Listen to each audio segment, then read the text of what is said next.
అందరికీ నమస్కారాలు. ఈరోజు నేను అన్నానగర్కి వచ్చినప్పుడు నాకు చెన్నై అంతా కూడా ఘన స్వాగతం పలికారు. మీ అందరికీ అభినందనలు. అన్నానగర్ ఏఐడిఎంకే అభ్యర్థి గోకులేంద్ర గారు,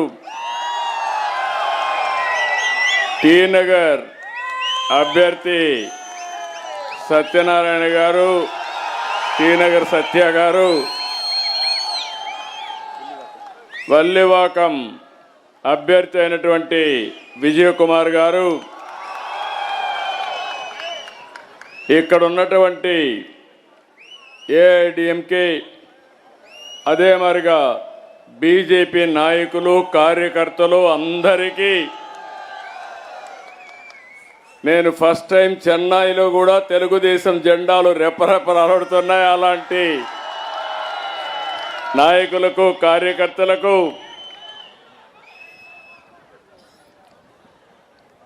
అனைவருக்கும் வணக்கம். என் அன்பான தமிழ்நாடு மக்களே, உங்களுடன் என் பெருங்கநாந்தில் இங்கே இருப்பது ரொம்பவே சந்தோஷம். மாற்றத்தை கொண்டு வர வேண்டும் என்ற ஆர்வம் உங்களும் தெரிகிறது. கவலை படாதீங்க, இன்னும் 15 డేస్ మట్టుందాన్. ఈరోజు ఇక్కడికి వచ్చినప్పుడు మీ అభిమానం చూస్తే ఎప్పుడు కూడా తెలుగు తమిళ్ ఇద్దరు కూడా అన్నాదమ్ముల మారిగా పాలు నీళ్లు మారి కలిసిపోతూ ఉంటాం. తమిళనాడు అంటేనే ద్రవిడ సంస్కృతి, పల్లవ, చేర, చోళ, పాండ్య వంటి రాజవంశాలన్నీ ఇక్కడ పాలించారు. ఒక గొప్ప సంస్కృతి ఉండే నగరం ఈ చెన్నై నగరం అని చెప్పి కూడా నేను మీకు తెలియజేస్తున్నా. అన్ని భాషల్లో కల్లా తెలుగు అంటే, తమిళం అంటే మీకు చాలా అభిమానం. ఎంత అభిమానం అంటే ప్రపంచంలో ఏ భాషకు లేని ఆదరణ తమిళ్ భాషకుంది. అది మీ అందరి అభిమానం. ఇంకొక పక్క మిమ్మల్ని చూస్తే బ్రిటిష్ వారి పీరియడ్లో మొత్తం కూడా సౌత్ ఇండియా అంతా ఇక్కడే ఉండేవాళ్ళం. అది చూసిన తర్వాత ఎన్టీ రామారావు గారు ఇండిపెండెన్స్ రాకమునిపే ఇక్కడికి వచ్చి ఈ గడ్డ పైన రాణించి ఒక మహానాయకుడైన విషయం మీరందరూ గుర్తుపెట్టుకోవాలి. ఆ తర్వాత ఆంధ్రప్రదేశ్ రాష్ట్రానికి ఒక రాజకీయ నాయకుడిగా, ఒక మహోనాయకుడిగా అయ్యాడు. ఆయన ఇక్కడ నీళ్లు తాగాడు, మీ రుణం తీర్చుకున్నాడు. ఆ రోజు ఎంజీఆర్ అదే మరి ఎన్టీఆర్ ఇద్దరు కలిసి చెన్నై నగరానికి దాహం తీర్చాలని తెలుగు గంగ తీసుకొచ్చిన ఘనత ఎంజీఆర్ ఎన్టీఆర్కే దక్కింది. అదే సమయంలో నేను కూడా ఇక్కడే పెళ్లి చేసుకున్నా. నా పెళ్లి కూడా ఇక్కడే జరిగింది. నాకు మళ్ళా ఈరోజు నా పుట్టిన రోజు కూడా ఇక్కడికి వచ్చి మిమ్మల్ని అందరినీ అడుగుతున్నాను ఓటేయమని. దీనికి ఒక ప్రాముఖ్యత ఉంది. మీరందరూ గుర్తుపెట్టుకోవాల్సింది, అన్ని నాగరికతలో కూడా ఎంతో ముందుండే తమిళనాడులో చాలామంది పెద్దవాళ్ళందరూ కూడా మీరు చూస్తే ఈ గడ్డపైనే పుట్టారు. కన్నగి, తిరువళ్ళార్, కంబన్, సుబ్రహ్మణ్య భారతి, సివి రామన్, సర్వేపల్లి రాధాకృష్ణన్, శ్రీనివాస్ రామానుజన్, కడాను స్వామినాథన్, అబ్దుల్ కలాం ఈ దేశానికే ఒక అధ్యక్షుడయ్యాడు. అబ్దుల్ కలాంని ఎంపిక చేయడంలో నా పాత్ర కూడా ఉంది. దానికి నేను గర్వపడుతున్నాను. ఇంకొక పక్కన ఎక్కడా లేని ఆలయాలు, ప్రాచీన కట్టడాలు, పర్యాటక కేంద్రాలు కూడా ఈ తమిళనాడు సొంతం. తంజావూరు, తిరుచిరాపల్లి, చిదంబరం, మదురై, కంచి, రామేశ్వరం, ఎటు చెప్పినా ఈ దేవాలయాలు చూస్తే చరిత్రలో ఎక్కడా లేని దేవాలయాలు ఈ తమిళనాడు సొంతం అని చెప్పి కూడా నేను మీకు తెలియజేస్తున్నా. ఇంకొక పక్క ఈరోజు మీరు చూస్తే అరుణాచల శివుణ్ణి చూసేందుకు పూర్తిగా ఆంధ్రప్రదేశే ఇక్కడికి వస్తారు.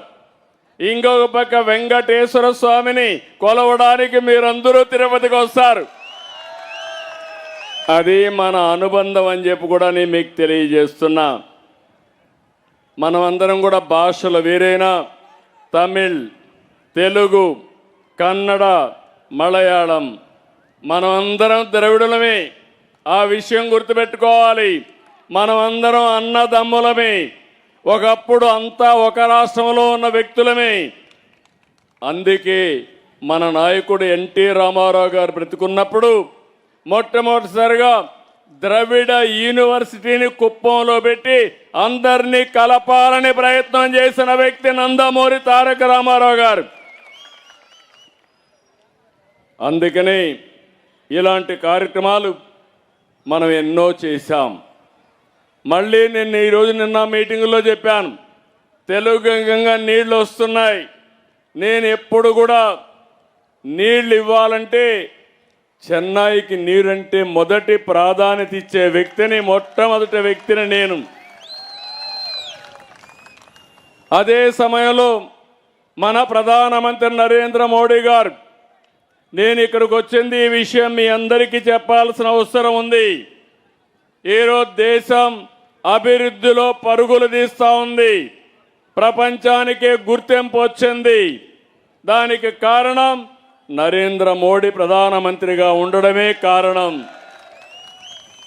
అభివృద్ధి తెలిసిన వ్యక్తి, ఇంకో పక్క సంక్షేమ కార్యక్రమాలు చేసే వ్యక్తి, పేదవాళ్ళ కష్టాలు తీర్చే వ్యక్తి ప్రధానమంత్రి గారని చెప్పి కూడా నేను మీకు తెలియజేస్తున్నా.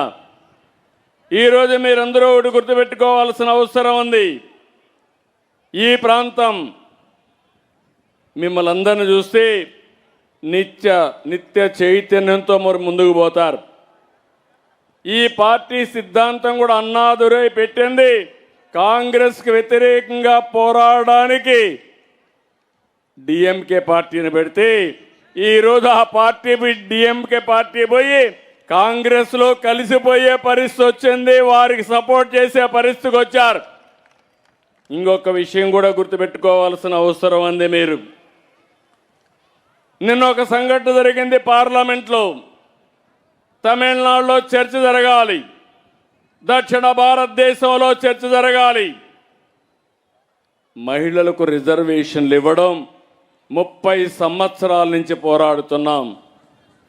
1996లో యునైటెడ్ ఫ్రంట్లో దేవేగౌడ గారు ప్రధానమంత్రిగా ఉంటే నేను దానికి కన్వీనర్గా ఉండి మహిళలకు రిజర్వేషన్లు పెట్టాలని బిల్లు తీసుకొచ్చాం. అప్పుడు కాంగ్రెస్ వ్యతిరేకించారు. ఆ తర్వాత మీరు చూస్తే బీజేపీ వస్తానే వాజ్పేయి గారు 3 సార్లు పెట్టారు. 3 సార్లు వ్యతిరేకించారు. 2009-10లో మళ్ళీ కాంగ్రెస్ అధికారంలో యూపీఏ ఉంటే బిల్లు పెడితే రాజ్యసభలో పెట్టినప్పుడు బీజేపీ సహకరించి పాస్ చేశారు. లోకసభలో ఆ బిల్లు పాస్ కానియకుండా కాంగ్రెస్ అడ్డుపడే పరిస్థితికి వచ్చారు.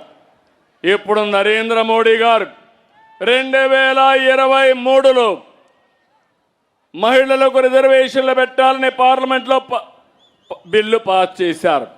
మళ్ళీ ఆలోచించారు, తొందరగా పెట్టాలి, 29లోనే బిల్లు అమలు చేసి మా ఆడబిడ్డలకు రిజర్వేషన్లు ఇవ్వాలనే ఉద్దేశంతో మోడీ గారు ముందుకెళ్లారు. ఈ సందర్భంగా మిమ్మల్ని అందరినీ ఒకటే విజ్ఞప్తి చేస్తున్నాను, ఈ బిల్లును అపోజ్ చేసింది కాంగ్రెస్ పార్టీ, దాని మిత్రపక్షాలైన డిఎంకే, టీఎంసీ, అదే మరి సమాజ్వాదీ పార్టీ. నేను అడుగుతున్నా, ఈ ప్రాంతంలో ఉండే మహిళలందరూ ఆలోచించాలి. మీ ఇంటికి డిఎంకే వచ్చినా కాంగ్రెస్ వచ్చినా నిలదీయాలి. మా ఆడబిడ్డలు 30 సంవత్సరాలుగా పోరాడితే ఎందుకు రిజర్వేషన్లకు అడ్డుపడ్డారని గట్టిగా నిలదీయాల్సిన బాధ్యత ఆడబిడ్డల పైన ఉంది.